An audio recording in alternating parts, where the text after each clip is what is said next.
Bueno, Arratsaldeon, buenas tardes. Silencio.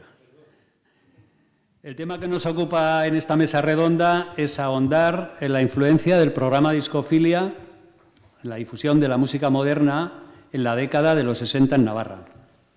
Discofilia, programa dedicado a la música moderna, y cuando utilizo música moderna quiero decir rock, pero que entonces no se llamaba rock, sino música moderna, por eso insisto.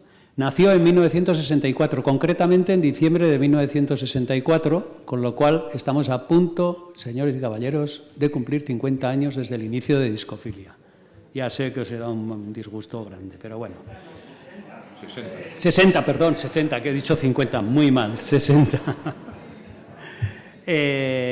La idea fue de Gregorio González Don Goyo, aunque luego hay sus opiniones que hemos estado discutiendo antes, pero bueno, él es el que vehiculiza el programa y lo pone en marcha, ¿no? Se emitía a través de la emisora de onda media, que por su longitud de onda cubría a las noches casi toda la totalidad de la geografía navarra. Se emitió sin interrupciones todos los martes del año a las 11 menos cuarto de la noche y terminaba a las 12 con el cierre de la emisora. Esto puede variar en unas épocas, pero prácticamente la hora, la fecha y la duración es casi siempre igual, ¿no? Gaur, Nafarroako irrati musikalaren benetako aitzindaria ditugu gure mailan eserita. Ezkerritik eskuinetik ezkerrera, eta adinaren arabera, Jesus Iragi, Jose Mari Goñi, Enrique de Cía William y Rafael Escalada.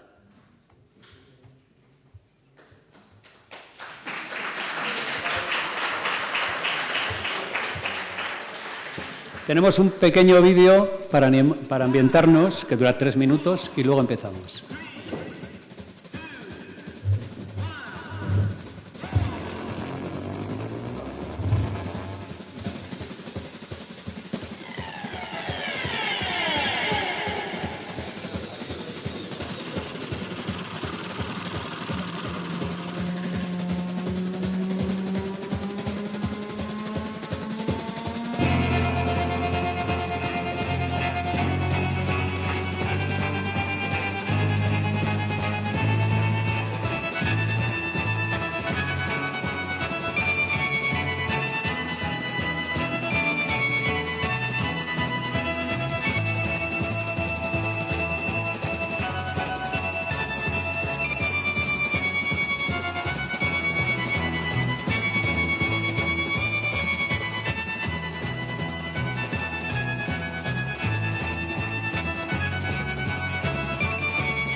Hay un teléfono por ahí sonando y eso no es del sonido, ¿eh? No es del vídeo. Bueno, hoy tenemos sentados en nuestra mesa 4 auténticos precursores de la radio musical en Navarra. Jesús Iragui, locutor y presentador de discos bajo el nombre artístico de Jesús Novedad, fue el primer comentarista de música moderna en la radio Navarra en las ondas de Radio Requeté desde el año 64 aproximadamente. A continuación, José María Goñi, técnico de control y sincronización dedicado a la producción de programas de radio durante toda su vida. Comenzó su carrera en Radio Requeté de Navarra y comenzó haciendo discofilia en el año 64 también. Enrique decía, William, al lado de él, debutó como oyente de discofilia, después fue colaborador del programa para acabar encargándose del programa de novedades musicales Requeté Ritmo, tras la marcha de Joaquín Luqui y José María Goñi a Radio Madrid, cabecera de la cadena SER. Posteriormente dedicó su vida a la radio musical y a su labor de disc-jockey. El último, Rafael Escalada, como el anterior, fue un seguidor acérrimo de discofilia y su carrera acabó orientándose a la radio musical, trabajando durante 40 años en la cadena COPE y en Rock FM en sus emisoras centrales.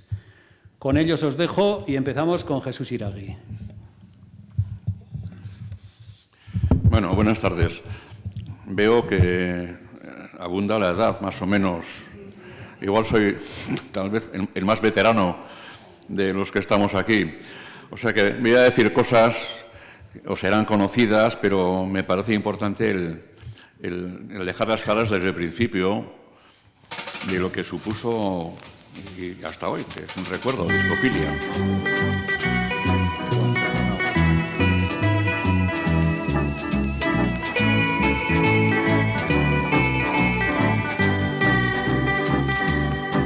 Bueno, las cosas cambian. Como decía Bob Dylan, los tiempos están cambiando y es permanente. El cambio es permanente. Visto desde hoy, nos parece que las cosas han sido siempre así. Pues no, señor, no han sido siempre así. Las cosas han sido muy distintas y vemos que cambian de día en día, de semana en semana. Para bien o para mal, pero cambian. Y los tiempos son distintos, ¿no? Cuando empieza Discofilia, que es una creación de Radio Requeté, más o menos sus padres son Don Goyo y la misma radio, y Tere Corcuera, que es una locutora que antes estuvo en la Coral de Cámara, era locutora de Radio Requeté. Don Goyo luego también atribuyó el nacimiento de Discofilia a un tal Antonio, no sé, sí. Pero bueno, Avelino, sí, bueno, y Aurelio, bueno, y empieza Discofilia y empieza en una sociedad como es la de Pamplona de esa época. ¿Y qué es Pamplona de esa época? Pues traigo el recuerdo, lo conocemos todos, pero no me importa que lo refresquemos diciendo. Pamplona está dentro de una zona y dentro de un país y dentro de un continente que está en cambio después de 2 guerras terribles. Una fue la Guerra Civil Española y la otra fue la Segunda Guerra Mundial. Lo que le sucede a España no es muy distinto de lo que también sucedió con otros países, con la diferencia de que en España estaba un país empobrecido con la guerra, había una dictadura y en el resto de Europa y Estados Unidos no. Pero más o menos vamos a la par.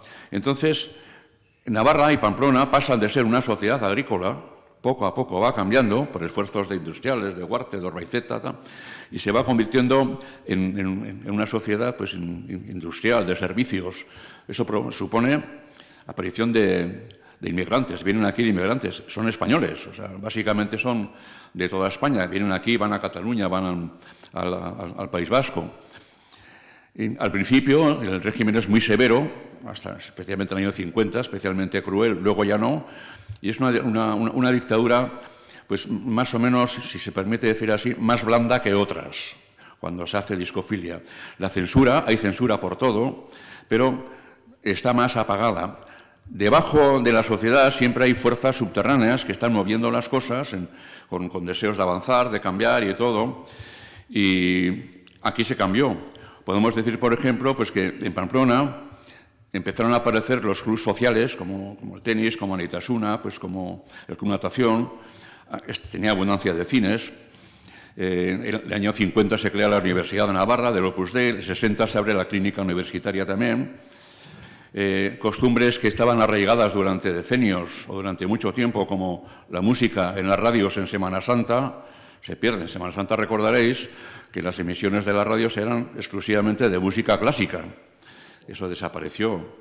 El año 60, 59-60, viene Eisenhower, viene a España, supone la apertura de España. El año 62 España solicita la inclusión en el mercado común.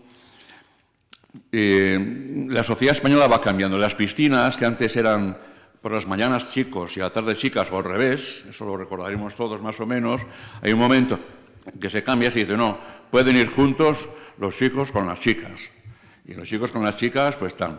En las relaciones chicos-chicas, el divorcio sigue existiendo, no se ha quitado todavía, no está. Y la censura en los medios de comunicación es muy fuerte. Los medios de comunicación no pueden dar noticias que se refieren al mundo político, al mundo social, al mundo económico, no dan, lo da exclusivamente Agencia EFE.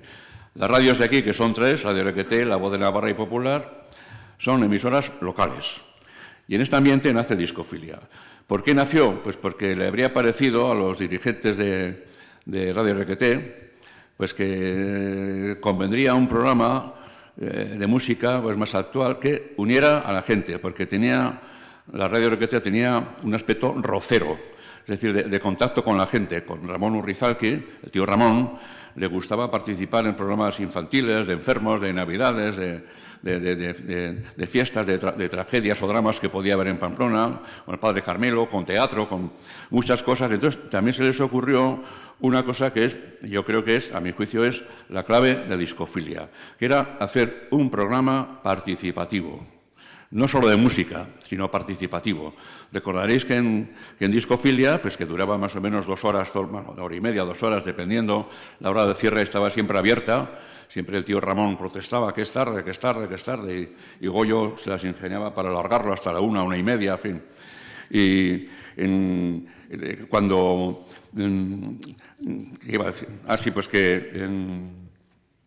ya queda aquí. Sí, que es participativo, perdón. Se permite que al público, los oyentes, escribieran ahí una opinión sobre algún tema de tipo político, de tipo social, de tipo personal, de tipo musical, de tipo cualquier cosa, de humorista, de ambiciones. Chicos y chicas, normalmente gente joven, algunos de vosotros seríais de ellos, el mismo Enrique escribían manifestando sus cosas, sus gustos, lo que fuera. Firmaban con cualquier nombre, el nombre era abierto, no se pedía DNI, ni identificación, ni nada. Con el paso de los programas y de las semanas y los meses, se hacía por las cartas, vía cartas, relaciones humanas, de relación, de acuerdo, de desacuerdo, de riñas, de amistades, de risas, de todo, ¿no? Surgieron parejas que algunas fueron estables y siguieron después como parejas, ¿no? Y lo bonito de eso es que no había censura. Nadie, en aquella época, nadie pretendía a los oyentes de manifestarse en temas conflictivos o polémicos. Y entonces había una relación que era bonita. Unos escribían poesías, otros decían cosas, otros mostraban sus depresiones o sus historias o sus costumbres o sus cercanías. Y se iban conociendo por los nombres, que cada uno ponía el nombre que quisiera, pues iban conociendo. Y eso le da una riqueza a este programa que le da calor. Eso es lo que veo yo que en general en la prensa de papel, no solo española, sino no ocurre. La participación participación activa y larga, no solo una pequeña nota que está muy bien en la revista, sino una participación viva. Y eso es lo que hace que tal vez pues, Discofilia sea un programa recordado por los que participaron en ella, oyendo, lo que sea. A mí me tocó participar, yo me ofrecía a don Goyo, al que no conocía, él como era inventivo y generoso y chistoso y todo, era un personaje casi cervantino, como del Quijote casi, ¿no? Pues él se le ocurrió ponerme, tú vas a traer novedades musicales, pues te voy a llamar Jesús Novedad, y me puso de nombre Jesús Novedad, me dan 2 minutos para terminar. Y dije, bueno, pues muy bien, pues yo participaré. Traeré música que se está oyendo ahora en Estados Unidos, en Francia, en Italia, en Inglaterra. Conté con la colaboración impagable de Joaquín Luqui, que entonces trabajaba, como sabéis, en el pensamiento navarro. Él estaba suscrito a revistas americanas, inglesas, estaba el Billboard, estaba el New Musical Express, recibía, él era un fan, Lucky era un fan, sobre todo fue un fan toda su vida. Gustos teníamos comunes unos, otros no. Él me daba información de las listas y luego yo, con lo que podía, con discos que no había en España casi, pero luego grabando los de emisoras piratas de Radio Luxemburgo, de Radio England, de Radio Caroline, con un mantofón que yo tenía, grababa, y con José Mari Goñi, pues se las ingeniaba para acoplar todo aquello, limpiar las cosas, ponerlo bien, y entonces era un programa muy actual, muy actual. No es que nadie estuviera en contra de la música anterior, pero esto era un añadido y nuevo, vivo, que era. Y eso es lo que supuso para mí el participar en este programa. Estuvo unos años. ¿Y tengo tiempo? ¿Un minuto? Un minuto, bien. Requete Ritmo es otro programa que en Radio Requete, esto fue una idea también de Don Goyo. El nombre también es suyo. Radio Requete, los requetés en la guerra civil y tal, pues le ponen el nombre Requete Ritmo. Bueno, muy bien. Me dice un día, a ver si podía decirle a Lucky, a ver si conmigo podíamos hacer los dos un programa de música todo el verano, diario, 2 horas al día. Lucky aceptó y ahí estuvimos Joaquín, Lucky y yo haciendo el programa. Yo contento de participar con él sabía más que yo y tenía más idea y ilusión pues parecida entre los dos, ¿no? Yo hice todo por afición, como se hacían todo entonces en aquella radio, ¿no? Nunca tuve yo ningún tipo de directiva de nadie, de sí, de no, de algo, de nada. Nos dejaron libertad total, hicimos lo que nos pareció lo correspondiente. Hay algo, un único punto, que fue con los Beatles, que luego ya comentaremos a lo largo de la charla.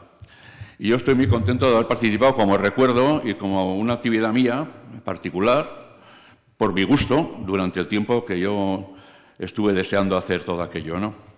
Yo creo que ya está bien. Sí, creo que sí. Bueno,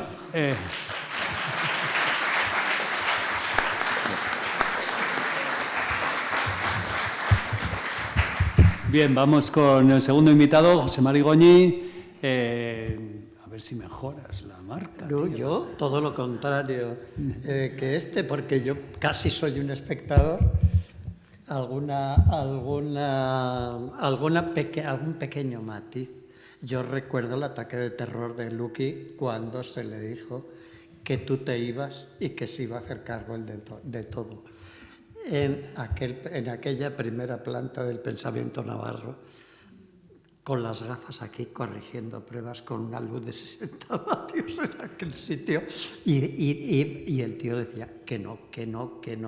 Y el Don Goyo lo llevó al banco de tortura a la fuerza y dale confianza. El problema de Joaquín en aquella época no era que le dieras confianza, era que se le entendiera algo, porque no he visto a nadie vocalizar peor. Una cosa tremenda. Y no teníamos los medios que tenemos hoy en día para procesar las voces y todo eso. Había que hacer auténtico circo. Pero que yo realmente mi experiencia con discofilia fue, yo era testigo nada más, porque como era técnico de turno me tocaba hacerla o no, depende. Y sí recuerdo que, por lo menos desde mi punto de vista, tenía más protagonismo la música y los apodos de la gente que escribía, hubo apodos que se quedaron ya fijados en Pamplona. Hubo un título de una canción que en realidad era un apodo de alguien que estuvo pintado en un chaflán donde la Plaza de la Cruz durante años. El título completo, que no sé si era una canción de los Stones o de quién, ¿no? Y se quedó, fue posterior a la desaparición de Discofilia, ahí seguía, ¿no? Como monumento. Y yo realmente tuve muy poca participación porque yo entré en la radio con Discofilia comenzado. Y para el año 69 ya nos fuimos, que entonces nos fuimos a Barcelona primero y después a Radio Madrid. Y ya luego ya perdí bastante el contacto. Así que no tengo mucho más que añadir. ¡Qué aplaudir!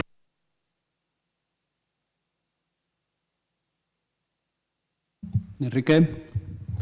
Bueno, buenas tardes a todos. Dice este hombre que era un espectador, un poco más. Yo de él me acuerdo que pensaba que era poesía en movimiento, ¿eh? Una canción de Johnny Tillotson que aquí hicieron el dúo dinámico. Sí. Era una absoluta poesía en movimiento dentro de una cabina de sonido. Yo le he visto trabajar con 2 manos, un pie y la nariz. Y luego, algo que era insospechado en ese momento, la edición. Él editaba los programas de Requete Ritmo con cinta adhesiva y tijera. Bueno, creo que hasta ahí está bien que sepamos quién es José Mari Goñi, un auténtico genio del sonido. Este hombre hubiera nacido en Inglaterra y sería Alan Parsons. Bueno, yo la relación que tuve con Discofilia fue de flechazo instantáneo. No recuerdo la primera vez que oí el programa, si fue en el 64 o fue en el 65. Más bien quiero creer que fue a primeros del 65, yo ya con 14 añicos, ya me suena más, porque me atreví a participar. Tenía razón Jesús cuando decía que la magia de Discofilia fue la participación, la interacción que había entre todos los oyentes, a la vez participantes con sus opiniones de una forma o de otra. Y yo creo que Discofilia fue la primera red social que yo he conocido. O sea, todo esto que hay ahora de Instagram y de Twitter y esas cosas, era lo que pasaba en Discofilia. Hablábamos para los demás, pero también para nosotros. El tema de la censura, no éramos conscientes, sabíamos que existía la censura y teníamos todos como mucho miedo de que alguna vez iban a venir a por nosotros por algo que habíamos dicho o hecho. Pero la verdad es que nunca tuvimos ningún problema. Bueno, yo recuerdo que posteriormente a Discofilia había un locutor llamado José Damián Iradier, que falleció ya hace algún tiempo, que estuvo 2 o 3 días el hombre nervioso porque se equivocó al dar la temperatura. Nosotros estábamos en la avenida de Franco, lo que hoy es Baja Navarra, y en lugar de decir la temperatura de la avenida de Franco es tanto, dijo la temperatura de Franco es 0 grados. Y automáticamente el controlista de turno, que entonces era Ramón del Río, pues le dijo que le iba a caer la del pulpo, que no sé qué. Roberto se acordará de José Damián porque eran muy amigos. Bueno, pues en Discofilia lo que hacíamos era contar nuestra vida referida a la música o no a la música. Para mí es muy difícil hablar de Discofilia sin hablar de mi propia vida, porque así como la primera vez que escuché el Twist and Shout en la versión de los Beatles, supe que algo había cambiado en mí y algo tenía que pasar porque sí, porque existía el Twist and Shout, no el de los Isley Brothers, el de los Beatles.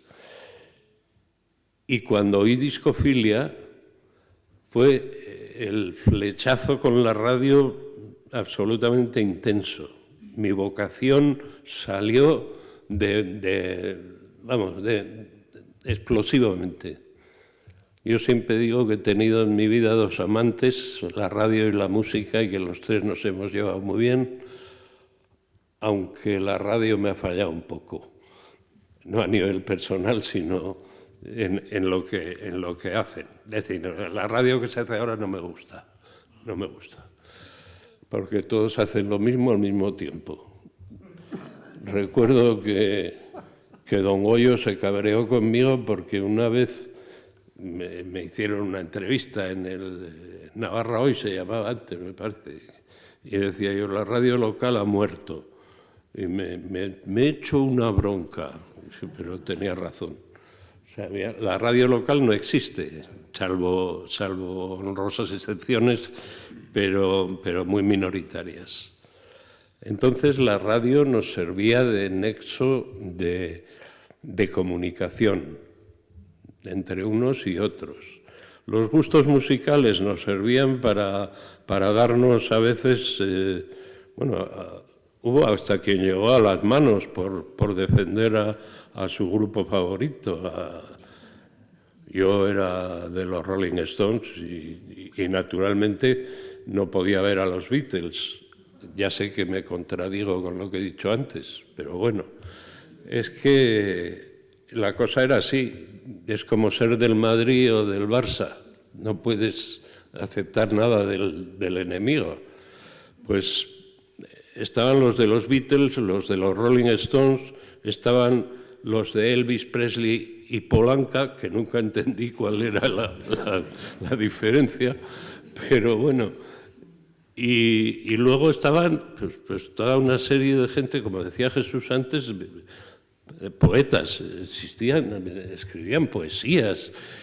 Y había una figura de la que yo no quiero dejar de hablar aquí, que es don Goyo.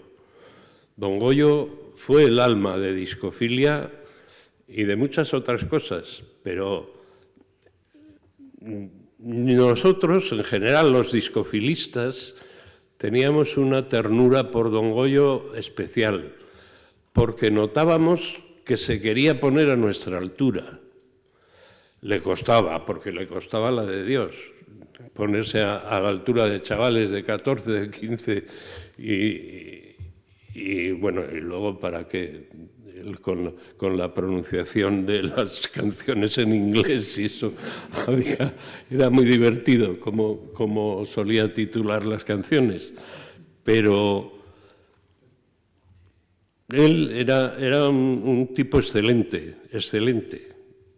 Le pasaba como en otro orden de cosas a Joaquín Luqui, que las posibles sombras que hayan tenido las anula por completo la luz que tenían. Lo mismo don Goyo que Joaquín Luqui. Yo recuerdo la imagen de Luqui, vivía de patrona en la calle Amaya y tenía un cuarto que estaba lleno de cosas. Bueno, esa es la historia de Luqui, un sitio lleno de cosas. Bocadillos del año anterior, cosas de esas revistas. Su primera pareja estable, sí, lo sé. Efectivamente. José Mari Goñi fue su primera y única pareja estable.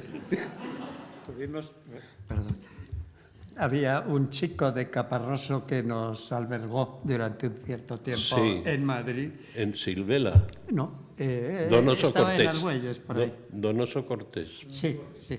Y ese pobre chico, que era muy amigo de Joaquín Luqui, del pueblo, a los 15 días estaba de nosotros. Hasta la punta al pelo, de tal manera que dividió la casa en dos, porque Luqui era de los que acumulaba, pero nunca vaciaba. El asunto es que él al final se acabó quedando con un piso ahí mismo y llegó un momento en que el piso no cabía nada más y se alquiló otro. Y ese lo cerró directamente. Bueno, pero yo ya no estaba. Para hablar de Luqui habría que hacer muchas mesas. Era pintoresco a tope. Sí, no, es cierto que cuando las revistas cubrían el televisor se compraba otro. Se compraba otro televisor. Sí. En fin, que Discofilia supuso una ventana a la libertad, lo que supuso en su día la apertura de Disco Club 29, lo mismo. Y yo pienso que un poco el decaimiento de Discofilia se debió a la apertura del Disco Club 29, porque ya no necesitábamos las cartas para hablar entre nosotros, y luego que íbamos creciendo también, íbamos cumpliendo años, y que la vida evoluciona, efectivamente. Y había un montón de cosas que quería decir, pero tengo un problema de memoria horroroso. Bueno, ¿En qué año acaba? Es que no sabemos en qué año acaba Discofilia, es una incógnita. Desde luego, yo entré a trabajar en Radio Requeté como técnico de control en el año 68. Y no recuerdo que se hiciera Discofilia ya, pero sí se hacía. ¿Y Requeterritmo también? En Requeterritmo sí, Requeterritmo lo decían los chistosos del pueblo que Requeterritmo era el programa más oloroso, porque después de Lucky había venido Williams. Y porque a mí siempre me... Bueno, lo de Williams siempre me preguntan que por qué el William, porque yo las cartas en Discofilia firmaba Shakespeare, que era un tipo inglés que escribía muy bien y que a mí me encantaba, especialmente Julio César. Me he leído Julio César 20 veces. Bueno, pues Lucky, que era como era, me empezó a llamar Sir William. Entonces ya Sir William por aquí, Sir William por allá, pues me quedé con William. Y formé parte de lo que don Goyo dio a llamar Lucky y sus mariachis. Éramos 3 o 4 chavales que nos íbamos a asaltar a Lucky y a escuchar todos los discos que le llegaban de todas partes del mundo. Y nada más, que ya me he pasado. Sí, no, ahora seguimos.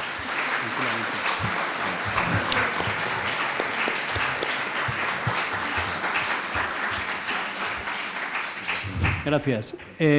Nos queda Rafael y hay que dejarle también sus 10 minutos de cortesía. Procuraré ser más breve. Buenas tardes.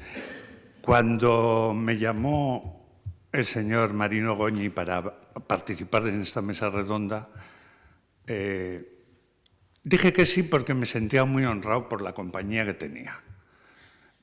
Pero pensé que realmente yo de la radio musical en Navarra en los 60 no había participado más que como oyente o escribiente o fan de programas, etc. Tú trabajaste ya en los 60, a finales. Entonces, Jesús Iragui, José Mari Goñi, Enrique Decía, para mí son pues 3 puntales en la vida que me llevaron a hacer lo que luego ha sido 40 años de radio. Yo recuerdo de chaval en casa conseguir cambiarle la radio a mi madre para poder escuchar la música del momento al mediodía, después de volver del Insti, con Jesús Iragui presentando como Jesús Novedad las canciones novedad en ese momento, que eran no rock, eran de todo, tocabas más cosas. Para empezar, la sintonía era La Pulga de Tijuana, de Herb Alpert, que no es precisamente rock. Por Jesús y José Mari Torrabadella, aquí presente, y José Luis Oyoki en Málaga, entré en Radio Requeté a formar parte, digamos como que becario, el último, el de Trae el Café, en un programa de cine llamado Kane, como El Ciudadano. Y ahí, digamos que fue mi primer contacto en la radio ya seriamente, aparte de haber ido al micrófono infantil de Radio Requeté, subido en un taburete con el micro que colgaba del techo, con el tío Ramón al lado y recitando la concebida poesía y luego mandando los besos, incluido el beso final al tío Ramón. También hice unos anuncios en La Voz de Navarra, porque mi padre era muy amigo de Rafa Zazpe y Celia Mbun, que eran los locutores Chico y Chica y Matrimonio en La Voz de Navarra. Pero la primera sensación, los nervios, me dejaban hacer una participación, una cosa muy concreta, una sección, no recuerdo muy bien, fue con Cain. Pero de Cain llegaron otras cosas, claro, conocer a Luqui, ver a Goyo. Para mí Luqui y Goyo son dos personas que se merecen mucho más que un libro escrito seriamente en esta ciudad, porque abrieron no solo las puertas a esto que hablamos de la música y del rock y de la radio musical y de la participación de la gente, como muy bien reseñaba Jesús, porque era la primera vez que podías tener voz y tu voz era escuchada en las voces de quien hacían el programa. Eso a mí me parecía una cosa... Me volví maniático de la radio. La escuchaba todo lo que podía, tenía que discutir, había problemas en casa porque solo había una radio, luego ya llegaron los transistores y cada uno quería oír una música, pero yo lo tenía muy claro y al final la conseguí arrastrar a toda la familia a oír esto porque mira qué estupendo es, ¿no? José Mari Goñi, que ha dicho que él poco tiene que ver, cuando lo conocí, ¿habéis visto lo guapo que estaba en las fotos ahí metido en la cabina de... Era un sex symbol el tío, un tirillas estupendo, con un sentido del humor extraordinario y lo mejor que tenía era el motor que activaba a Luqui en muchas ocasiones. Porque Joaquín era un hombre conservador de arriba abajo, retraído, tímido y a veces con la autoestima muy baja. Y muy católico. Eso es aparte. Y José Mari Goñi era una guindilla para Joaquín. Lo activaba y yo eso lo veía. Tengo el honor de decir que, para mí es un honor, de haber participado en algunos pocos programas de Requete Ritmo y al final, no sé de quién era la idea, era un programa de música, pero a mí me tocaba hacer de niño o de vieja, dos personajes, y siempre me tocaba hacer de niño o de vieja y además me obligaban a tirar taburetes y a hacer ruidos y yo estaba como muy diciendo, no entendía nada, luego oía el programa y ya lo entendía, porque la magia de este señor cortando con la tijera y empalmando la cinta magnética era algo sorprendente también. Y luego José Mari se nos fue con Joaquín. Y siempre ha sido como un mito. Antonio, su hermano que está aquí, a Marino, que está en el extremo, le decía, ¿cuándo lo voy a volver a ver? La gente emplea muy fácilmente el adjetivo mítico para cualquier cosa. Ahora, en la radio, en la prensa, en la tele, debiera ser icónico, que es generalmente lo que quieren decir, pero bueno, ahí no han llegado. Luego aprenderán icónico y lo repetirán hasta ¿es cierto o no? Entonces... Joaquín Luqui, Don Goyo y otras personas de las que quiero hablar, y no me quiero alargar, pero quiero darles las gracias porque hemos hablado de ellas como de pasada. El tío Ramón Urrizalki, propietario de Radio Requete. El nombre ya lo había heredado antes de ser él el propietario.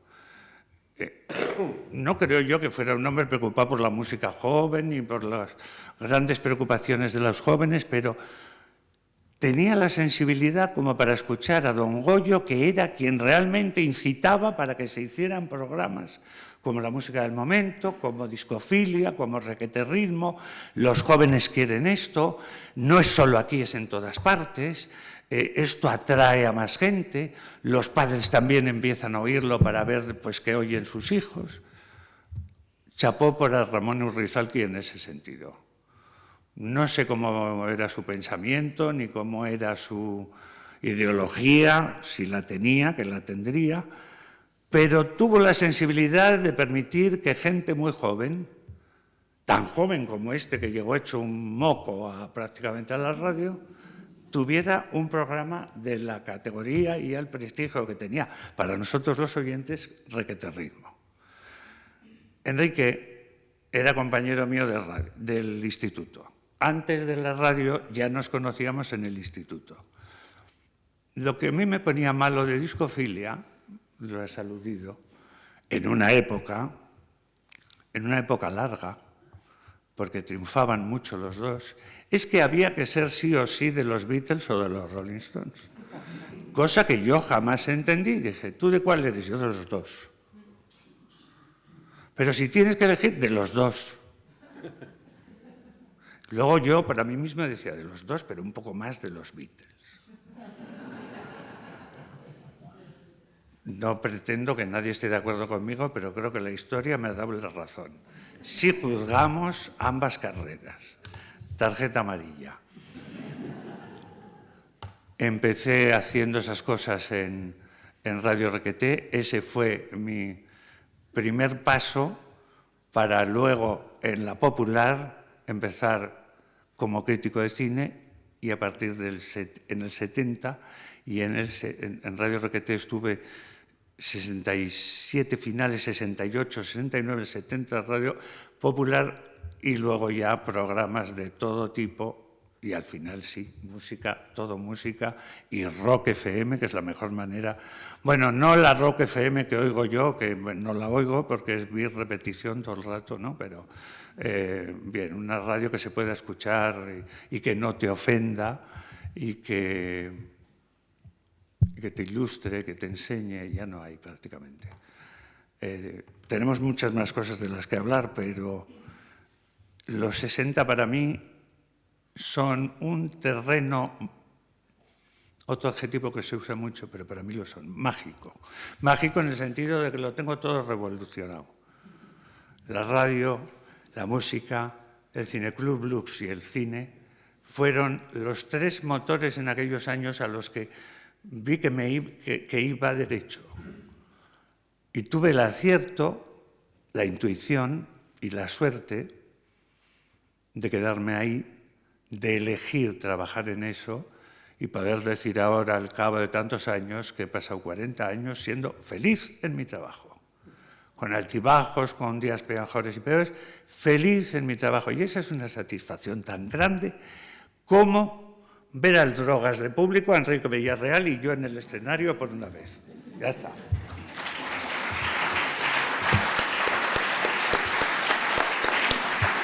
Perdón, un momento, Marino. Es que cuando has hablado del tío Ramón, me he acordado de una cosa y tengo una duda existencial.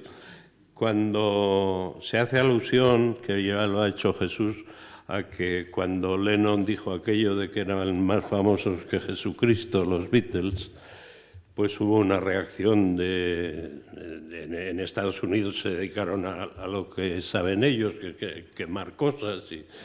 Y aquí el tío Ramón fue el pionero en prohibir taxativamente a los Beatles.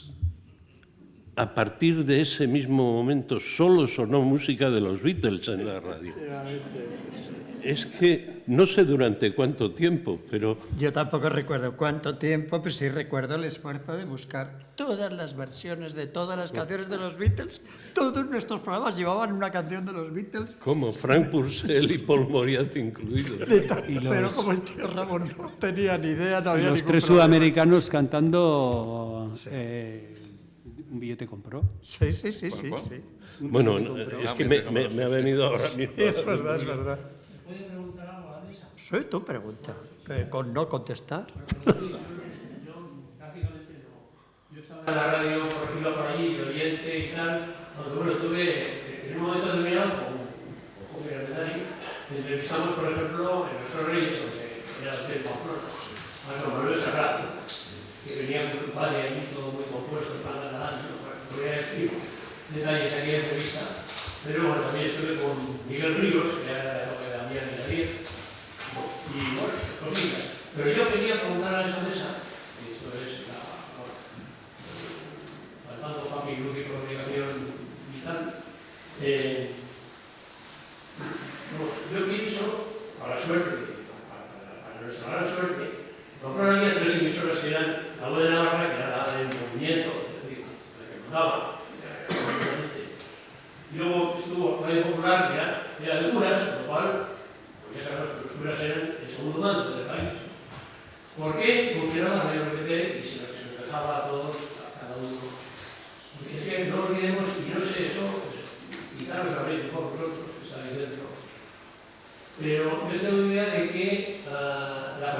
Huarque, yo he trabajado mucho para ellos, eso me iba a Madrid, trabajar con el grupo Huarque. Pero la familia Huarque, en ese caso, Enrique Huarque, tenía, no sé si era gerente de la emisora, es decir, de los gobiernos civiles y de la militar. Sabía que esa emisora hay unos chicos ahí que van con el pelo largo, joder, y andan por ahí de copas, claro, no sabía lo que era esto. Dejaban el pelo largo y debían de ahí. Eso es decir.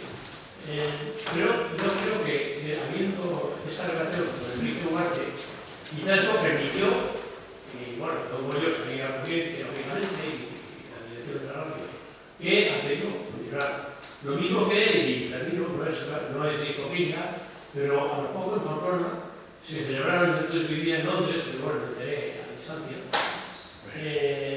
los aquellos encuentros, que hace poco se celebró el centenario.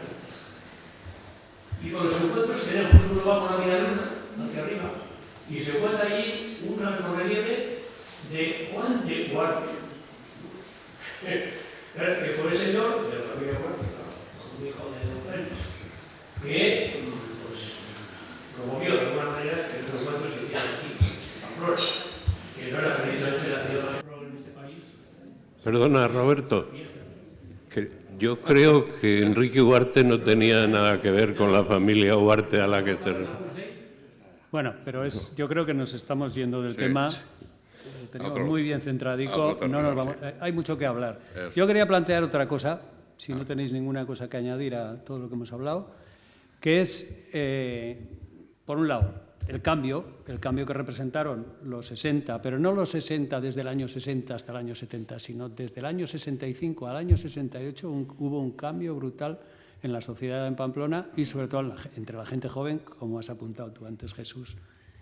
Y este cambio y estas contradicciones que existían, sobre todo entre la gente joven, se manifiestan en discofilia. Y una cosa que quería llegar es al club discofilia. Realmente estamos hablando solo de un programa de música, estamos hablando de los Rolling, de los Beatles, de Elvis, de Polanca y tal y cual, pero es que a propósito de las cartas se empieza a aglutinar un club que funciona como una peña, y luego diré por qué, y que tiene llega a tener casi 500 socios, 487 socios en el momento en que están pensando en cambiar de sede, porque tuvieron dos sedes, una la que comentábamos el otro día, Enrique, que era la que estaba en la calle San Agustín, que creo que era el Cumbres Club, que no sé si fue antes o después de la que tú me decías, de la calle La Regla. Era en un bar que se llamaba Viana, que no era el de Descalzos, era en la calle La Regla, al final de la calle La Regla,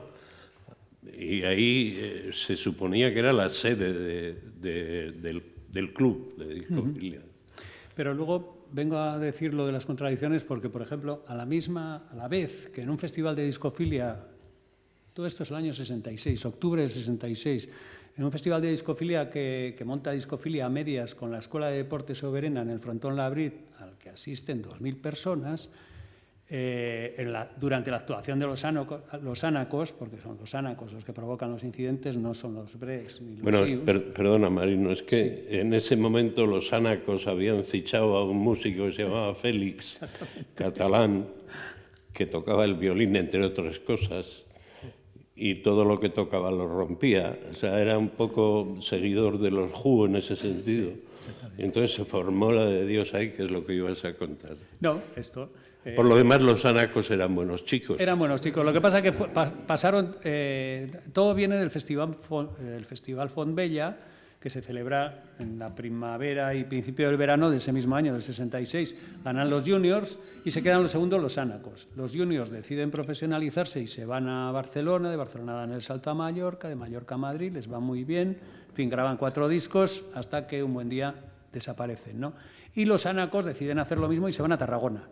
Y se pegan tocando todo el verano en Tarragona. Y cuando vuelven de Tarragona es cuando se traen a Félix, que tocaba el violín, efectivamente, y que, claro, lían una... Pero yo creo que el tema no eran los ánacos tanto como que ya la yesca estaba caliente, ¿sabes? No hacía falta más que una chispica. Entonces, este tipo de cosas, hablando de yescas y de chispas, tienen una contradicción terrible con que el mismo año, un poco más tarde, el año 67, la Peña Discofilia, junto con la Peña San Juan, la Peña Los del Bronce, la Peña Egulbati,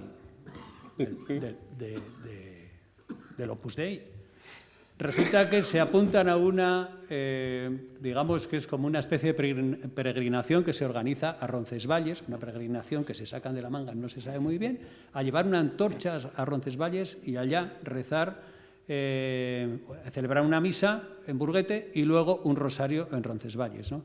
Es la misma gente, porque a mí me cuesta creer que los que luego fuisteis desde el primer día al Disco Club 29, 6 meses después, estuvierais en la procesión esta de montañeros a la Virgen de Roncesvalles.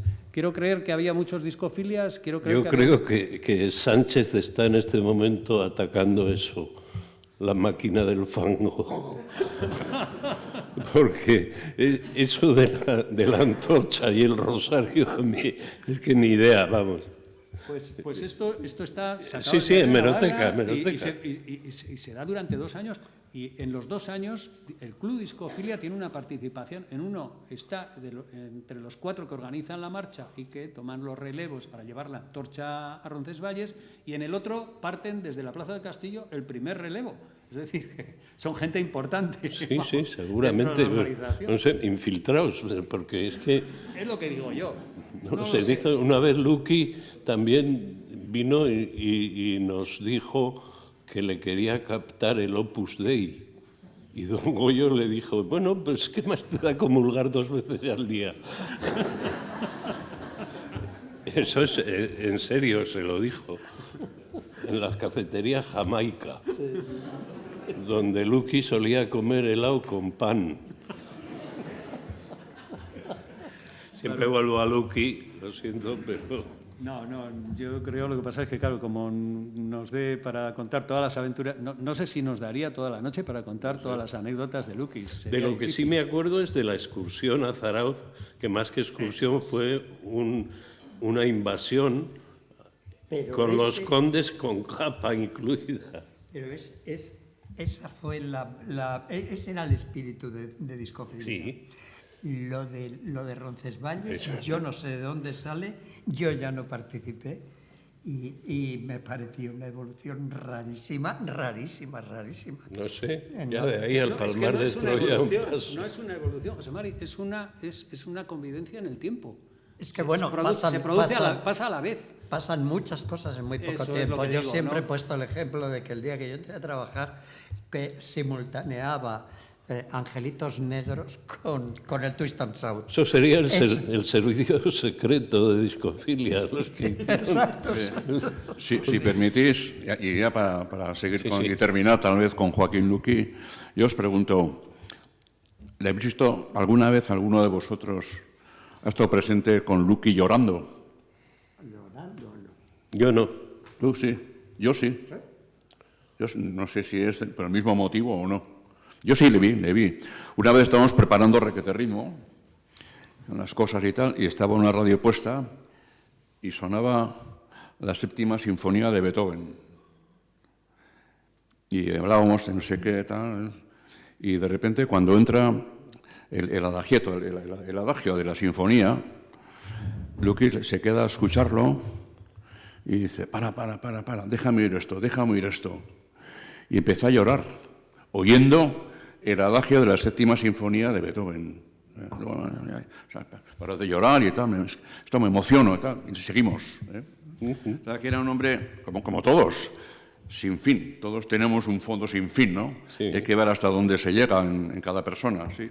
Pues ese también era Luqui. Sí, Jamás le vi llorar y supe de muchos motivos por los que podía llorar. Yo le vi dormirse mucho, en conciertos. El último que estuvimos juntos, Praga, Michael Jackson. 130.000 personas en una explanada. Se dormía. Estábamos sentados en una tribuna. Ese es el jet lag. Se dormía. Yo le atizaba unos pellizcos y me decía, my friend, porque siempre es my friend. Ni my friend ni puñetas. ¿Qué vas a contar luego en la radio del concierto? ¿O quieres que te lo cuente yo? chico, que sí, vale, ya. Con un estruendo, imaginaros el espectáculo de Jackson, él se volvía a dormir, yo raca pellizco.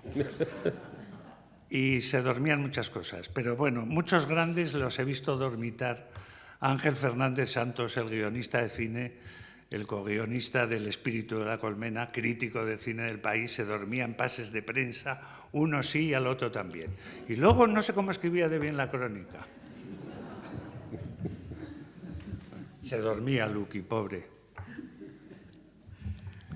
Bueno, yo una de las cosas que quería sin falta es abrir el turno de palabra del público cuanto antes. Porque ya que estamos un poco casi al mismo nivel todos, sería el momento en que cada uno cogiera el micro y dijera lo que quisiera. O preguntara lo que quisiera. Hay más aquí para decir, pero... A ver. Bueno, yo empezaría preguntando. ¿Puedo? Sí. Bueno, a partir de ahora... A Enrique Villarreal, nuestra máxima figura de rock, sin duda alguna. Que ¿por qué te llaman el drogas si yo creo que no has fumado un porro en tu vida? Siempre hago esas cosas, ¿verdad, Enrique? Preguntarte cosas que no tienen respuesta. Contigo ahora coincido mucho llevando a los nietos a de Castola, ¿no?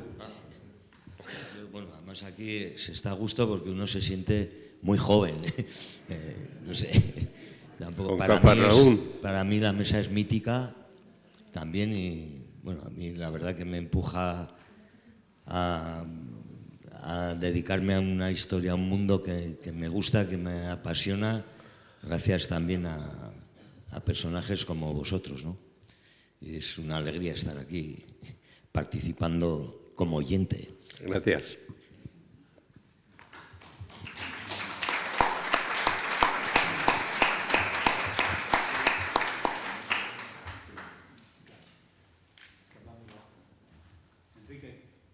Enrique, que hablas muy bajo, dice aquí. Sí, gritas mucho en el escenario y luego, para compensar... Cuando hablo alto, me dicen que me meto mucho en política. Eso nos pasa a todos, me parece. Yo, Enrique, he aprendido una cosa, ¿no? Si me permites, ¿verdad? Te oí en alguna entrevista que te hicieron, seguramente en Telenavarra o así, sería.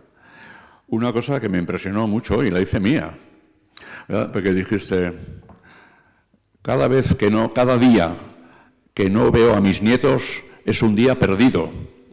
Y dije, hombre, pues está bien, ¿verdad? Sí. Es una buena frase. Sí. Bien, no sé si hemos empezado el turno de preguntas un poco demasiado pronto, porque el otro día con John Kelly todo el mundo preguntaba, hoy parece ser que no... Yo me he quedado con las ganas de oír más aventuras de Don Goyo, no tantas de Luqui, que habéis dicho muchas, pero Don Goyo tenía también unas geniales, tenía algunas muy buenas, ¿no? ¿Qué recuerdo yo? ¿No? Yo a Don Goyo le vi una vez enfadado conmigo. Sí, ¿no? Una riña que era un hombre que no reñía ni se enfadaba ni nada. Pero yo también en la radio hacía comentarios sobre películas. No soy crítico de cine, pero sí comentarista de películas, ¿no? No me gusta a mí lo de eso de crítico de cine ni nada. Bien. Pero pusieron en Pamplona una película del cineasta francés Jacques Tati. Le recordaréis porque era un hombre que hacía un cine casi de la época muda. Y a mí, por lo que sea, pues no me gustó. Me parecía que estaba repetitiva la película o algo. Y no hice comentarios favorables a ella, ¿verdad? Y en cuanto terminé de hacer los comentarios, en la cabinica que teníamos, que dices tú ahí, metidos para poder hablar tú solo de tus cosas en la cabina donde estaba el micrófono, como aquí, pues se abrió la puerta cuando terminé y apareció Don Goyo enfurecido. Dice, ¿cómo puedes hacer eso? ¿Cómo? Pero desgraciado, esta película la pones mal y no sé qué. Empezó, se desahogó, que no le gustó nada que yo pusiera mal a esa película y me lo manifestó, cosa que nunca hacía, ¿no? Bueno, muy bien, pues Está bien que si piensa eso, pues que lo diga, ¿no? Sí, sí. Lo demás siempre le vi, pues bien, bien. Con buen tono. Sí, sí. A ver. De don Goyo hay 100.000 anécdotas, pero la mayoría son apócrifas. O sea que, incluida la de la sal y los huevos. ¿No conoces? No. Señora, ¿qué le pone usted a su marido?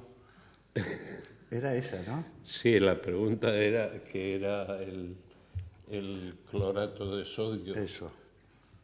Pero no me acuerdo cómo la formuló. Sí, pues eso, el clorato de sodio, creo que es el clorato de sodio, tengo la química muy... No, tenía que decir, ¿qué le ponía? Sí, entonces me da una pista, don Goyo. ¿Qué le pone? Lo que le pone usted a su marido en los huevos, dice, polvos de talco. Eso fue en Antena. Claro, que es lo gracioso. A mí don Goyo me juró y me perjuró que eso era mentira, que no había pasado nunca. Don Goyo también tuvo una rama de su actividad por la que estuvieron a punto de darle un premio mundial, que fue el Oscar de Hollywood. Estuvieron a punto de darle a Goyo con la película Secretos del Corazón, la de Moncho Armendáriz, que estuvo seleccionada para el Oscar, fue a Hollywood, no le dieron a Moncho Armendáriz, pero en la película actuaba don Goyo, hacía de director del Colegio de los Maristas, o no sé qué, un papel, un director rígido y riguroso, y ojalá le hubieran dado el Oscar, entre otras cosas por ser a don Goyo, ¿no? También era una película local, sí. Contigo, José Mari, también empezó a hacer alguna película, ¿no? Sí. Le digo aquí a José Mari Torrabadella que tuvo algún intento de hacer alguna película o así, no sé si fuisteis a rodar algo a las Bardenas o alguna cosa, pero no prosperó aquello, no prosperó, sí. Yo de vuestro programa de cine, de lo que siempre me acuerdo, bueno, aparte de que usabais Washington Square de sintonía, ¿no? Sí. Bueno, que es igual. Es de José Mari Torrabadella diciendo lo que opinaba sobre los que comían pipas en el cine. No voy a decir lo que opinaba, pero sí que decía que olía a sexo. Huele a sexo cuando coméis pipas.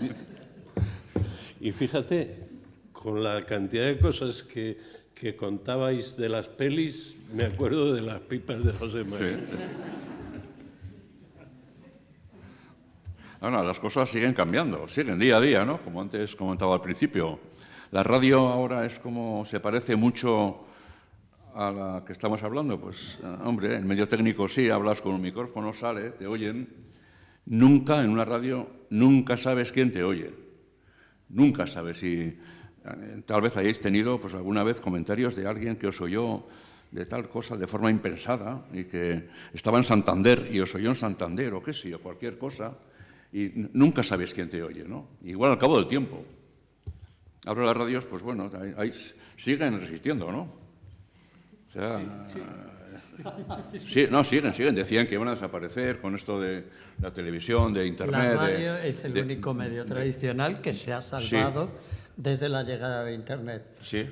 Porque incluso se ha visto beneficiada por la llegada de Internet. Yo pongo el ejemplo de que antes la radio era un elemento vertical. Tú, si te levantabas a tiempo, oías las noticias de las 7. Si no, ya no podías oír las noticias de las 7. Ahora sí, puedes oír las noticias de las 7 a las 12, y la semana siguiente, ¿no? Entonces, en ese aspecto la radio se ha beneficiado mucho como medio. La prueba es que ya no necesita ni siquiera de la estructura de la propia radio. El propio sistema de emisión se basa más en Internet que en el sistema de emisión.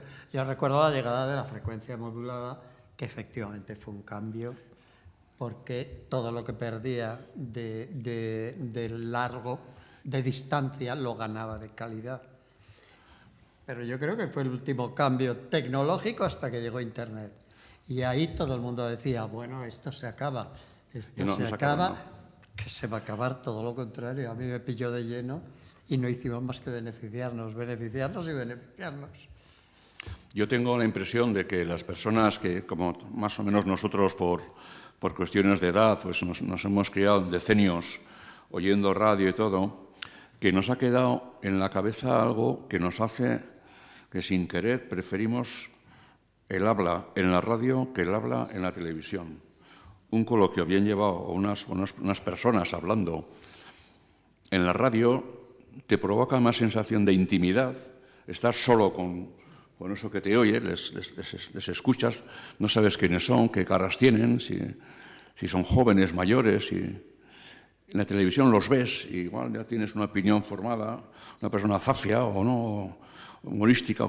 Y me da impresión que a mí me resulta más atractivo escuchar hablar, si está bien hablado y no está a gritos y a la vez todos, hablar en la radio que hablar en la televisión. No sé si tenéis esa sensación, no sé. Yo me estaba yendo a otro lado, dándole vueltas, y era una cosa que quería plantear, que volviendo otra vez al tema de discofilia, al tema de la música, es que discofilia también, y de la desaparición de discofilia. ¿Por qué desaparece discofilia? Hay un montón de razones, pero en el aspecto musical me doy cuenta que discofilia llega a su fin en el momento en que los discos, en vez de ser singles, son LPs.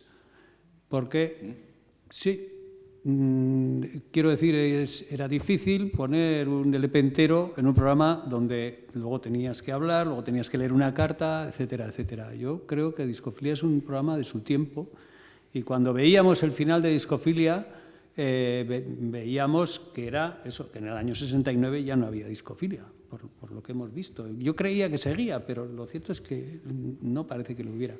Y una de las razones podría ser la música. Una de las razones es la explosión tan fuerte que representa el paso de la canción de 3 minutos a la obra, al disco conceptual, al Sgt. Pepper's, a todos los discos que ven el Tommy, etcétera, etcétera, que vienen detrás y que son un cambio absoluto, y que yo siempre pienso que es una consecuencia del descubrimiento del ácido, del LSD. Entonces, pienso que Discofilia no hubiera podido ser nunca un programa con aquella estructura el año 72, por ejemplo. No lo sé, ¿eh? Es ya meter cizaña. Ya. Hombre, también era un momento en el que la música, y más que la música, esta canción y esta canción, o este intérprete, este artista, este grupo, lo que sea, entre la juventud, especialmente entre la juventud, tenía más peso que el que tiene ahora. Me da impresión, ¿eh? Es que la época de los años 60 de Discofilia, por ejemplo, nosotros teníamos somos jóvenes, más jóvenes éramos, y nuestros padres, por ejemplo, y quizás nuestros abuelos, sabían las canciones que había. Es decir, las oían, que si los Beatles, que si Julio Iglesias, que si Tom Jones, que no sé qué, que Sandy Shaw, pero porque estaban en las radios, estaban en las televisiones, no buscaban la música. Nuestros padres no buscaban, pero con los hijos, con ellos, la música les llegaba y conocían. Ahora, si nos preguntan a cualquiera de nosotros en general, ¿qué músicas hay por ahí que estén, que la gente se emociona con ellas, y quiénes son y qué tal, pues tendremos problemas para poder hablar algo, ¿no? O sea, no sé si hay ahora lo que se llamaba números unos o grupos dominantes. Una anécdota tiene que ver con esto, pues tiene que ver, porque era otro punto de vista que era el mío, claro. Y no teníamos de nada.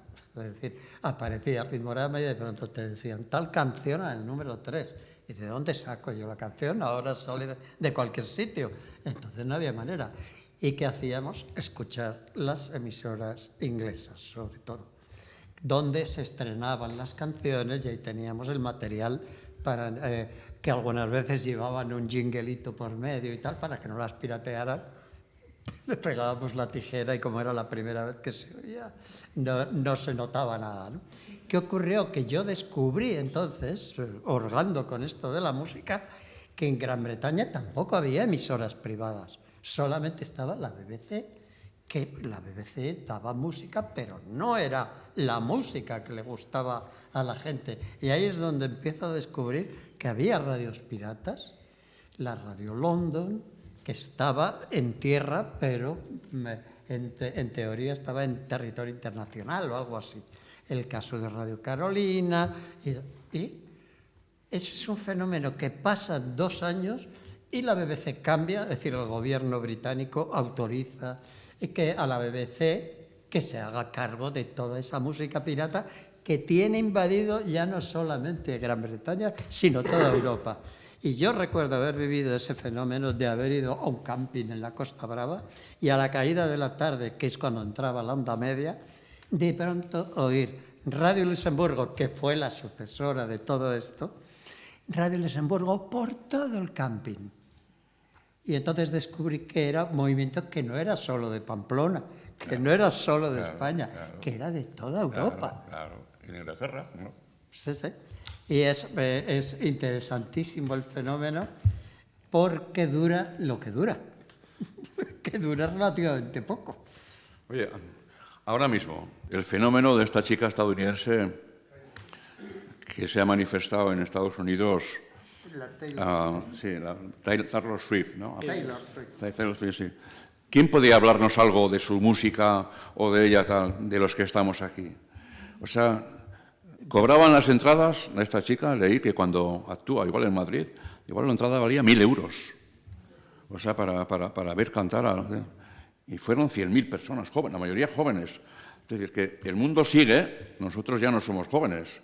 El mundo sigue y la música sigue y los grupos siguen y las radios siguen y tal, pero a su manera, o sea la que sea, con Internet, con las cosas, con el Spotify, con lo que sea, pero sigue, sí. Pero, por ejemplo, en el caso de Taylor Swift, yo lo he utilizado toda la vida porque yo luego me dediqué a la publicidad. Dediqué el 90% de mi tiempo a la publicidad cuando dejé la música. Y todo es el secreto de la estética, dónde está el truco, dónde está el acorde, como en la música. Y escuchando a Taylor Swift, me da igual quién sea, yo siempre descubro el truco. Me escuché el otro día un CD completo de esta señora y no solo no descubrí nada, sino que no me gustó nada, es decir, que no me decía nada. Y digo, bueno, son muy libres estos 100.000 que han ido a verla. Sí. Yo no vi ahí ni siquiera como producto publicitario, ¿no? Que no tenía gacho.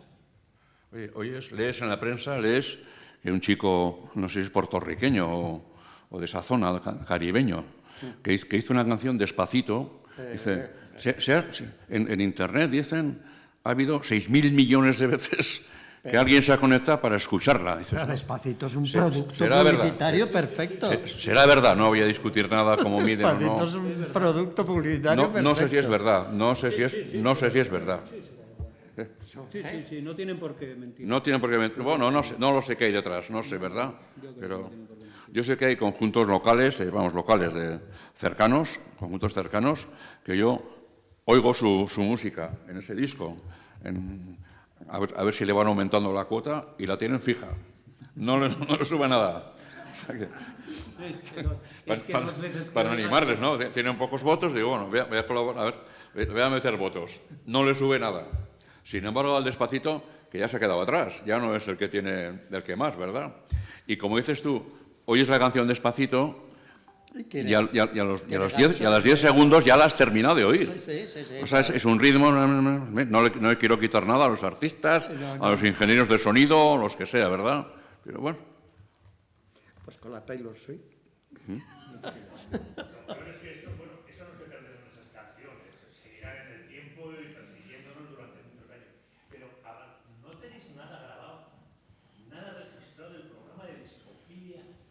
Pues no hay nada. En vuestros archivos.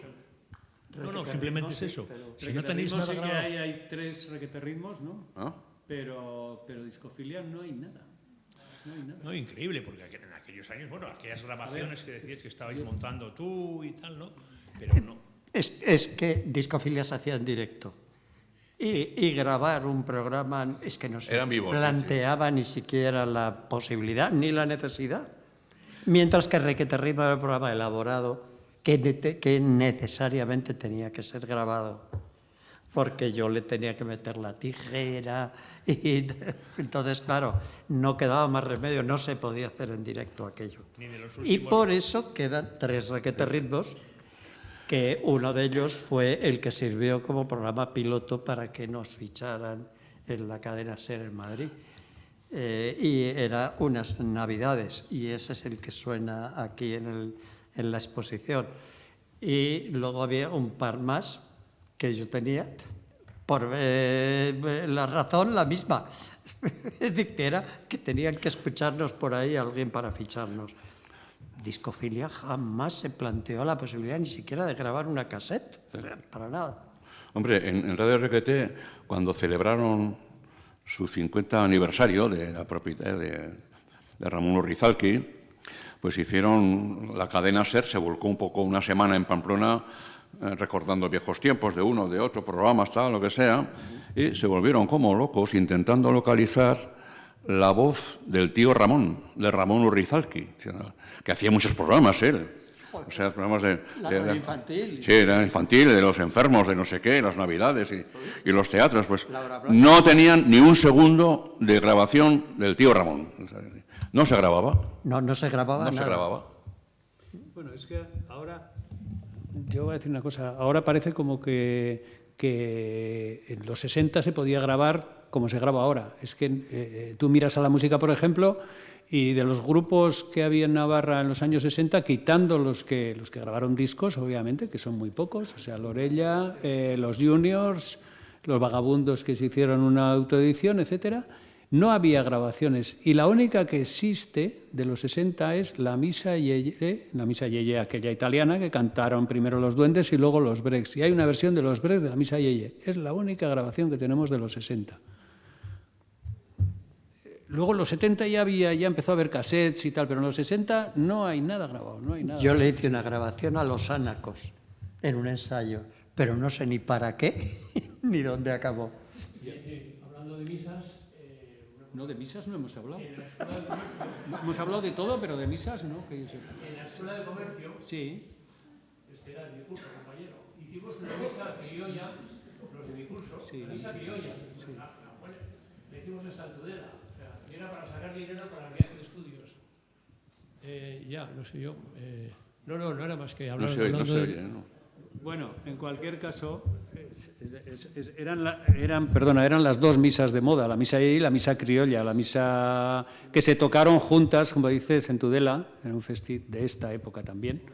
Y la misa Yeye era una misa que se cantaba en italiano, porque era de un grupo italiano que había hecho una misa en el Vaticano, unos yeyes. Sí, no, está la portada y el disco y todo esto. Pero en realidad lo que iba es que no esa grabación que tú hiciste, ¿con qué habrías hecho? ¿Con un Nagra o con un...? No, ¿qué Nagra? ¿Qué leches? Con un portátil que sería un geloso. No lo sé. Pero lo cierto es que es como otro de los problemas que tenemos, por ejemplo, preparando la exposición he tenido yo, que es que antes de los 80 es muy difícil encontrar imágenes con sonido de los grupos. Es prácticamente imposible. O sea, imágenes incluso es muy difícil, pero imágenes existía el Super 8, ya hay algunas. Pero imagen con sonido es prácticamente imposible. Eso empezó posiblemente con Qué noche la de aquel día, con la película Qué noche la de aquel día. Se considera que Qué noche la de aquel día, de Richard Lester, como el nacimiento de los spots de música y sonido y de anuncio y todo. Pero ya habría antes. Poco, como dices tú, muy poco. Hombre, estaba Richard Lester haciendo maravillas. Sí, había los privados, sí, cuando hay reportajes de la muerte de Grace Kelly, pues nos sacan Super 8 de los hijos de Grace Kelly, no sé qué, muy bien hechos, sí hay, pero el mundo profesional empezó a hacerlo con esto, como por ejemplo el publicar junto con cada disco su texto en versión original, escrito, el texto cantado, porque no olvidemos que la música es, si queremos, es música, la música cantada es texto y sonido, y música, ¿no? Y me da la impresión que aquí toda la ola de los años 60, 70 y 80, pues que había difícil acceso a los textos, o además estaban originales o lo que sea, pues únicamente hemos escuchado el sonido, ¿no? Pero el contenido de las letras y todo esto, que cambió, como Bob Dylan cambió, no solo Bob Dylan, Jazz Brel y otros artistas, ¿no? Bob Dylan, cambió y eran ya textos de premio Nobel al final. Pues eso nos era bastante ajeno, ¿no? O sea, y ahora es más fácil porque te lo traducen las máquinas, ojo. Ahora si miras en Internet cualquier canción de tal, en cualquier idioma, en euskera o lo que sea, te lo ha traducido una máquina, ¿eh? Y entonces, ojo. Perdón. ¿Cuáles eran las bandas más rockeras o más potentes que se pinchaban en aquellos años?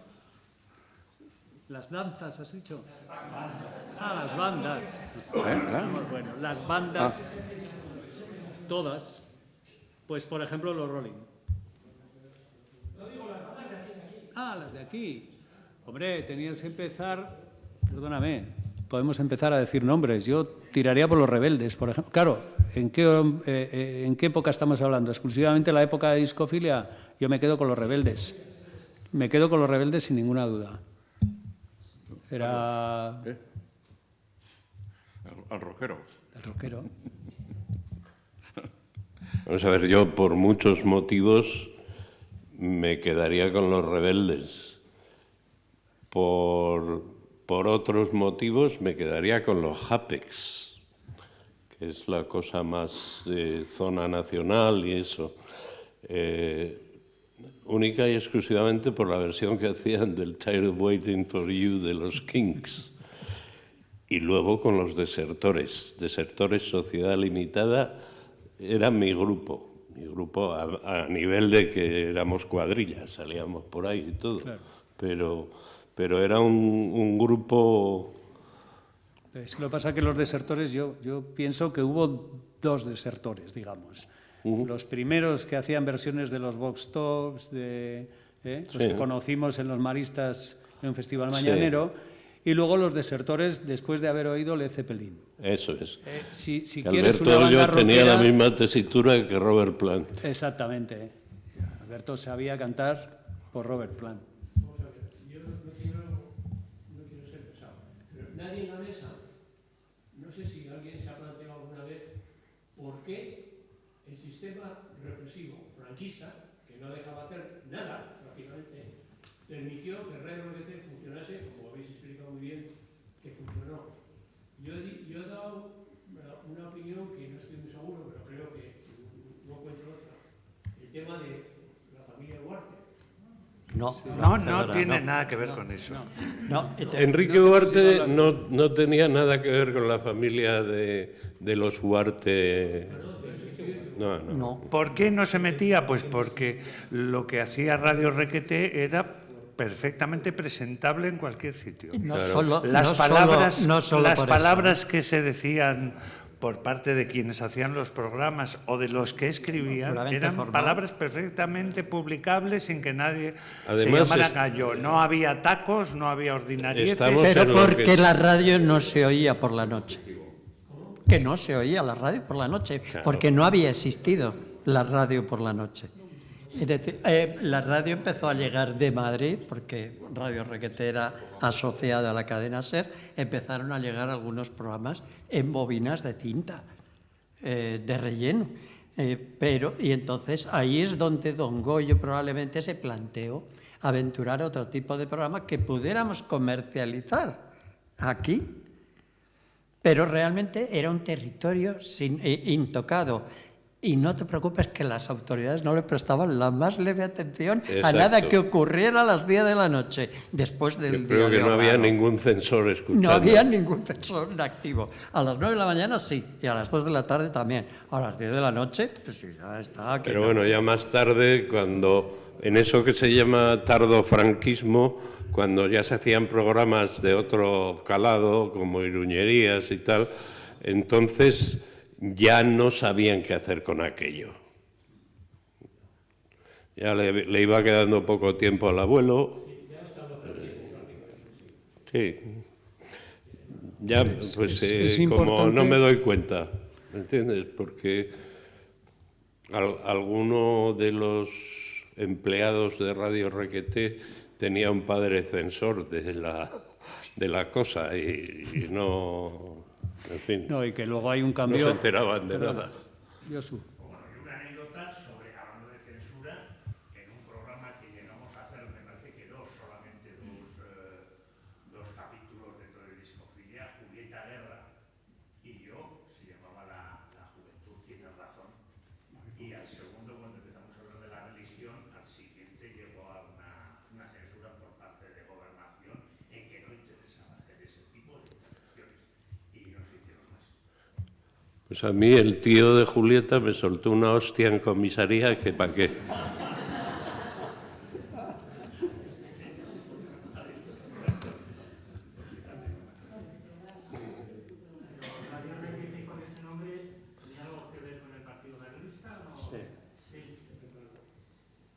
Con la Junta Carlista, sí.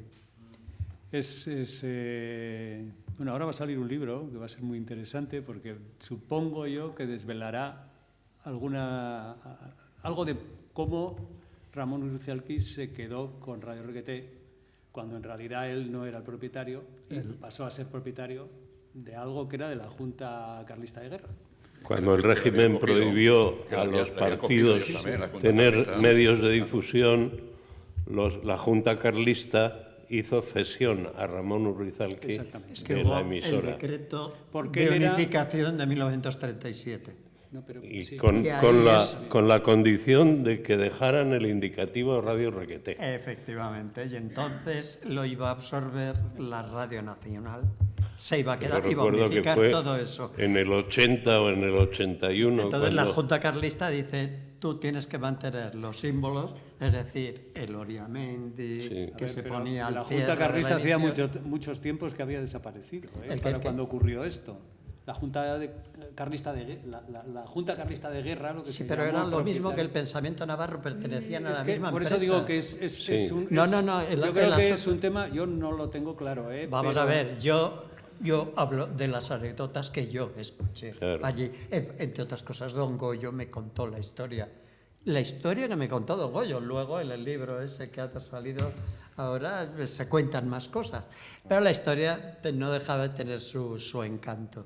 Y era que la Junta Carlista iba a perder la emisora y entonces dijeron, la convertimos en una empresa privada. Y se la da a Urrizalqui y a una chica que estaba en la oficina. ¿En la oficina? Sí, había una chica en la administración y Urrizalqui, que era el personaje de la radio, no había más. Y bueno, le hace una jugada a la chica esta y se acaba quedando con todo. Y desde ese momento, pero Urrizalqui era un señor más bien cercano al PNV y no tenía nada que ver con el carlismo. Pero sí tenía que ver porque en el pasado había sido secretario de las Juventudes Carlistas o alguna cosa. Y jugador de Osasuna. Jugador de los Osasuna. Eso no significa mucho porque mucha gente también tenía el carnet de la OGE sin ser de la OGE. Eso también es verdad. Total que efectivamente se salva la emisora y luego es Enrique Huarte el que, amparándose en que los trabajadores de la radio quieren cambiarle el nombre, pues cuando llega ya la democracia... Cuando se cambia el nombre, José Mari, Enrique Huarte, estaba acojonado. Sí. Acojonado porque no sabía de dónde le iban a venir las leches. Y no sabía cómo hacerlo. De la derecha, porque lo suyo hubiera sido volver a llamarse Radio Navarra. Pero el Diario de Navarra había registrado, al haber dejado caducar el nombre, el Diario de Navarra registró Radio Navarra como su emisora propia. Entonces pasó a ser Radio Pamplona. Pero después no pasó nada, nadie dijo ni pío ni nada. Es que lo de Requeté, yo cuando... Eso que yo nací en el 50... Pero a mí lo de Requeté no me sonaba a nada. A nada. Sí, no te diría nada. Me acuerdo que una vez fui a entrevistar a la mamá del millón. Había un programa que ganaban 1 millón o no sé qué, y aquella señora pues tenía algún hijo con problemas, y, en fin, que me mandaron a entrevistarla. Y dice, ¿y tú, mi chico, de dónde eres? Yo, de Radio Requeté. Y me dice, ¿de dónde tienes el trabuco? Sí, en serio. Y yo me dije, cuando volví a la radio, dije, oye, me ha dicho esta mujer que a ver dónde tengo el trabuco. Y dice, tú no sabes lo que es Requeté. Y me pasaron una lección del espíritu nacional. Ahora, en Radio Requeté, yo creo recordar que durante muchos años cerraban las emisiones a la noche con el himno carlista. Sí. Por Dios, por la patria del rey, tan sí. Cuando, antes de que terminara, antes de que se pusiera Discofilia, la radio terminaba a las 10 de la noche. Eso, sí. Y yo cerraba con el Oriamendi con el himno nacional. Sí. ¿Iba primero el Oriamendi o iba primero el nacional? Yo creo que... No, era primero el Oriamendi. Que ya no se usa, pero seguramente para la época, requetarrismo, super ritmo. Es una broma de nombre. La gente joven, sobre todo. Un ingenio de nombre. Yo no sabía lo que eran los requetés, porque yo soy bastante apolítico, ¿no? Iba toda la gente por Pamplona, los progres, con el capital, pero a uno le decían, ¿tú de qué vas? Decía, yo, como escribió Chumichume en una viñeta, de leer a Marcuse no hay quien me acuse. Pero claro, se sentaba mal. De todas maneras, es que había dejado de tener significado, es decir, que había dejado de tener significado político. El Radio Requeté iba todo unido. No. Pero... Sí, una pregunta solamente. Ligando con lo que habías dicho, que no queda nada material registrado a nivel de musical, lo que sí imagino que sí quedará, y algunos de los que están por aquí. Yo por lo menos tengo alguna de esas cartas que enviábamos al programa, de las cuales te envié algunas imágenes que saqué, las conseguí recopilar. Creo que detrás mío aquí hay alguno. A ver si no, los que tengan alguna carta o que hayan escrito alguna carta ahí pueden levantar la mano.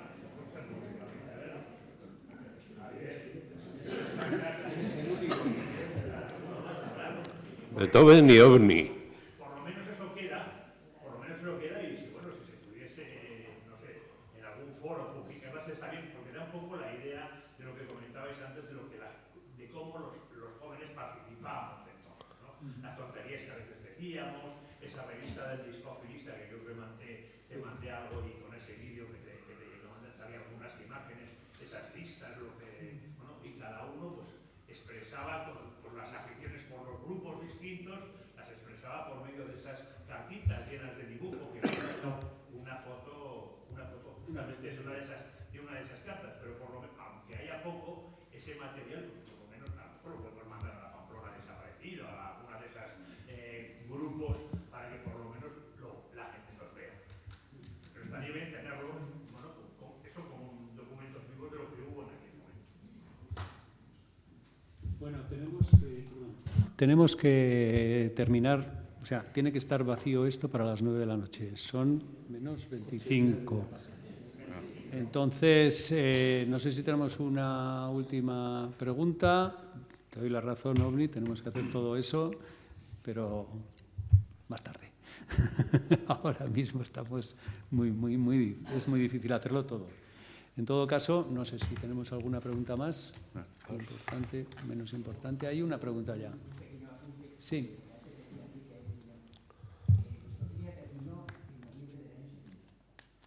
Ajá.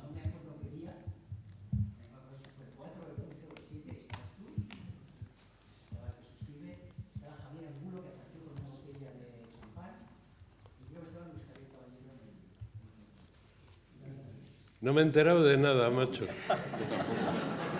que estamos todos muy mal de la voz. Yo sí. Se me han olvidado los audífonos en casa. ¿Puedes repetirlo, por favor?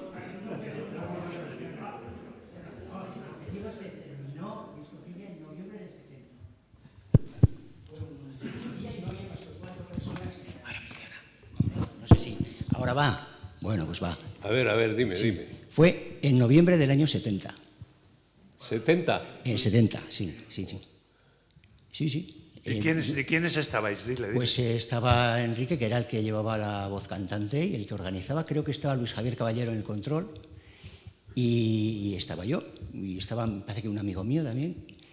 Y apareció Javier Angulo, que era un periodista. Sí. Apareció con una botella de champán. Pues hay que celebrarlo y tal. Y estuvimos hasta las 1000 de la madrugada. O sea que fue... Pues entonces. Javierito Angulo. Sí. El dormilón. Mira.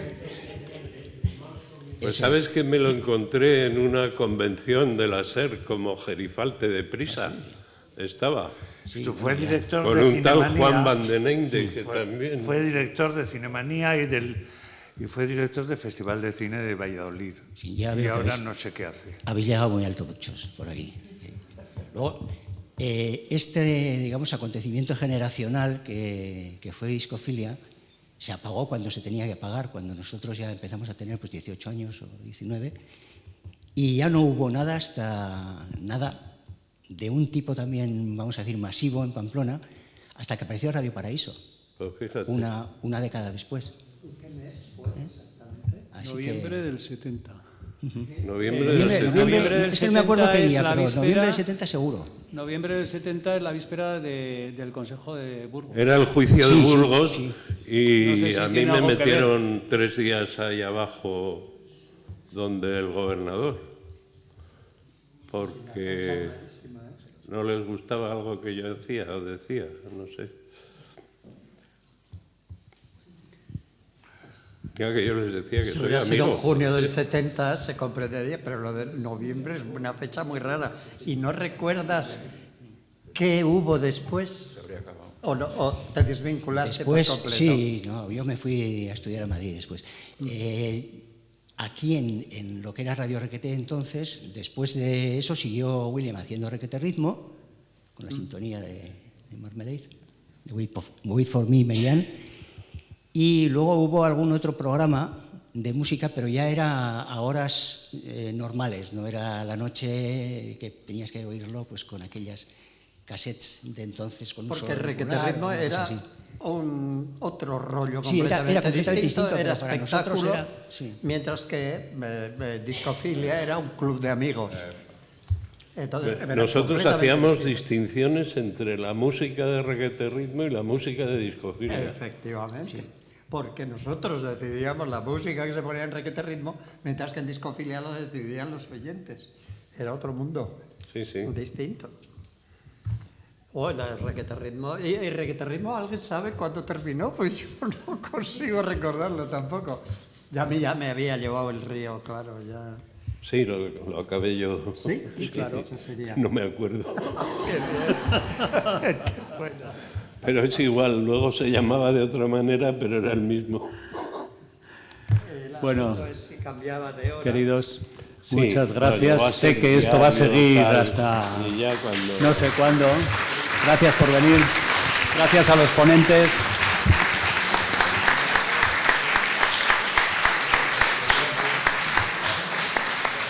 La semana que viene volveremos a poner la película Córtate el pelo, el documental Córtate el pelo, aquí. Creo que es el mismo martes también.